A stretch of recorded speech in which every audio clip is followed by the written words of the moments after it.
Bash in Berlin has come and gone, and the international crowds continue to prove why they're the best WWE crowds there is. Berlin made it such a fun watch with their unique chants, and the show did an excellent job with its storytelling, which was evident with the opening match between Cody Rhodes and Kevin Owens. Kevin Owens was fighting against becoming his past self, which is the version of himself where he'll do whatever it takes to win, even if that means seriously injuring his friends. He ultimately fought against it, which landed up being his downfall in the match and the reason he didn't win the WWE Championship. Now, to me, the match was perfect to open the show because if it was in the main event, it would have made Randy Orton versus Gunther for the World Heavyweight Championship feel less important, which shouldn't be the case considering Gunther is in his hometown territory and with how this was Gunther's first title defense. The crowd was insane for the first match of the night, and it felt like they didn't really care who won, as it was completely split down the middle with them cheering both Kevin Owens and Cody. WWE did a great job making everyone guess if Kevin Owens would turn heel on Cody with the way they built this match up. The night prior on SmackDown, Kevin Owens brought up the fact that Cody's knee hasn't been 100% since they've been doing this European tour, which would come into play during the match when Cody attempted a Cody cutter in the corner. From that very moment, you could see Kevin Owens contemplating if he should take advantage of that, but ultimately decided not to, which was the first tease of him possibly turning heel. Later, he would then contemplate doing his apron powerbomb that he used to do, but ultimately decided not to go through with that either.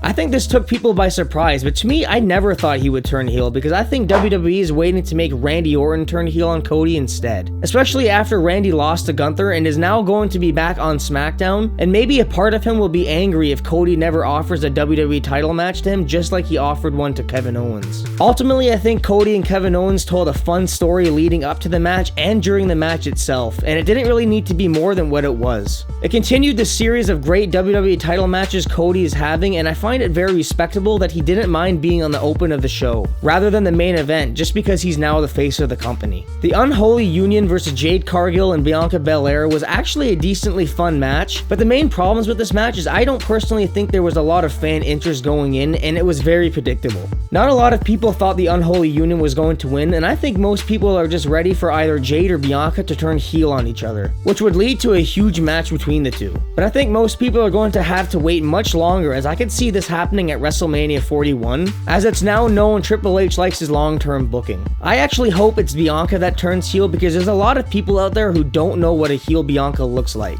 Because her entire time on the main roster, she's always been a babyface and they may not have seen how she was in NXT, and I would very much like to see that version of her come back. I feel like she could get bitter about Jade stealing her spotlight, and maybe she'll get tired of being her cheerleader and mentor and finally just snap. CM Punk versus Drew McIntyre was the third match of the night, and just like their SummerSlam match, this was very storyline based and less about putting on a 5-star barn burner. I was still very highly entertained by this, and it was very easy to sink your teeth into it, but I do think there's going to be those people who claim Punk is washed and not what he used to be. I just think that opinion is really dumb, because at the age of 45, of course he's not going to be as good as he was over 10 years ago. But I think once again, WWE is playing up to his strengths by focusing more on story and giving him gimmick matches to work. I also think there could have still been an element of ring rust from Punk, who's maybe still a little on edge from being injured, and perhaps playing it a little safe. Ultimately though, there's no complaints for me for this match, and I still found Punk still took a beating and getting whipped with the strap, and even going through a table at one point. There was also a good moment when Drew lifted Punk on his shoulders and went to each corner of the ring to touch the turnbuckle, but as he would turn around, Punk would touch it when Drew couldn't see it. There was also an element of the bracelet with Punk's wife AJ and his dog's name on it, and how he wants to get it back, which he ultimately did. After 3 or 4 GTSs, Punk would touch the final turnbuckle, and he's now tied with Drew being 1-1, with the third and hopefully final time being inside Hell in a Cell at Bad Blood. Punk did say during the post-show that he's done with Drew and ready to move on to the World Heavyweight Championship. But there's no way Drew is going to let this slide, and he's going to want to be the one who has his hand raised high by the end of all this. Dominic Mysterio and Liv Morgan versus Damian Priest and Rhea Ripley was also a really fun match. It started off with Damian and Dominic squaring off, and Damian was in control for most of it until Dom panically tagged in Liv. The suspense of the match was the question of if Rhea will be able to hit Dom with a riptide, which she once again failed. They're clearly waiting to build suspense for when that moment actually happens, as this is now the second time that she attempted it. Rhea ultimately got the pin on Liv, which probably sets up another title match between the two at Bad Blood, where I do think Rhea is going to regain the Women's World Championship. I could see them also being inside Hell in a Cell, but that could be a stretch, as I feel Triple H would only book one Hell in a Cell match between Punk and Drew to keep it special. At one point, the rest of the Judgment Day came out to try to aid Liv and Dom, but they were ultimately fought off. A lot of people are saying the way the new Judgment Day is being booked makes them look weak, which honestly is a fair criticism considering there's only two of them, being Rhea and Damian. But where I think this leads is a match between Damian and Finn at Bad Blood, and I'm not sure if it would have a stipulation or not, but I previously mentioned that a first blood match would fit this rivalry perfectly. Finally, Gunther versus Randy Orton was everything you'd expect to see in a classic 90s match. With it being Gunther's first title defense, it had such a big fight feel with how electric the crowd was, and the fact that Randy was still getting cheered regardless of Gunther being in his hometown territory. It's a testament to how over Randy is and how beloved and respected he is. There's no question he's a future Hall of Famer, and Gunther beat him 100% clean, which is a fantastic way to establish his World Heavyweight title reign. This match was hard-hitting and was admittingly pretty heavy with the amount of holds they did, so I can understand why this maybe wasn't everyone's cup of tea. For the first time in a while, Gunther was actually the one in defense mode for a large portion of the match, and that was even pointed out by Michael Cole. Randy was working his usual slower pace, working on Gunther's arm to reduce the amount of damage his chops do. I thought this was very clever booking for the type of character Randy is. Towards the end of the match, Gunther finally got Randy in a deep rear naked chokehold, and Randy almost got out of it numerous times. But each time it looked like he was out of it, Gunther would pop back up and grab him again. This was a perfect way to make Randy look strong even in defeat. This also obviously made Gunther look like $1,000,000 as well, with beating a legend of this business, and even kicking out of an RKO at one point. To some people's shock, he even shook Randy's hand after the match. Randy's short time on Raw is now over, and he's going to be moving back to SmackDown after maybe a few weeks off. I think Triple H is going to slowly build to him planting Cody with an RKO and going after his title, and if they don't do this, I just think that would be a huge disappointment, especially because of how easy the story is to tell. Randy should eventually be sick and tired of being Cody's sidekick and want all the glory for himself. As for Gunther, it's unknown which direction he's going to lead into because a lot of the top stars on Raw